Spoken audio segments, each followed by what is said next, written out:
Meghalaya people that person view ikendit banyak i kubur sini balak Dr. Ricky Sukun MP laklat ng Isla Patay ni kwa banpa kubur senulang syariyin sasem jeung Dr. Ricky Sukun ni remis no silang kemas no si MP hidup yo ne MP jeung MP buram jeung apa Meghalaya jeung dan kwa banong ba long kejimdok nang kebakrau dengan jelas jeung amar ngimyo syuk kum no MP banwat lalu ngim syuk no MP banwat kum no MP berhatam apa kejelas jeung boya jan berkipai ba berdekat lang hidup kiria sutum nat lang apa sebjing ya kipai ba undai gila dia ban pej ban kimi undai uwe ki MP bela chaden ngam ju ip kin lek tentu tang un MP na ingin yo syuk kum no MP kata tang ngum syuk kum no boleh lamon macam yo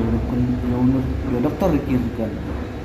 ngilak syuk ngilak syuk no toko doktor kisukan lesuk lesanya hotray ada pecung sususan ada jaka boleh lah konkret nak tak terbang jompi bidwai namnya najerong khatam itu statement ele jongi ngin yo kan sai syuk suku we kumapi ba tray hot nam ta ba kan kum no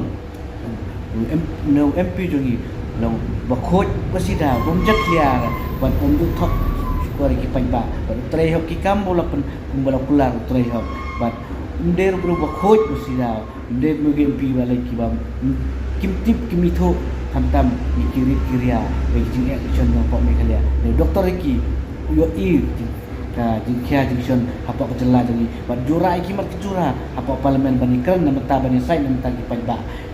dari uneu MP wadon dari ngimpat jo MP kato saya ingin wat syuk kum MP begini yo menteri hok na mata kejela jadi na mata kejela stem Meghalaya jadi ni uwe ubreu ni ni hablet yang Isla Patay sisen kasni ni hablet kan ni kum hatre syakri hok na mata pajba ba ni yo kejimburan yo ngan kuat badong ni yo doktor khatam yo doktor ki ngimklet syurta khatam no bolong MP mu asnem stek ni iba pun ki isu nak kena parlimen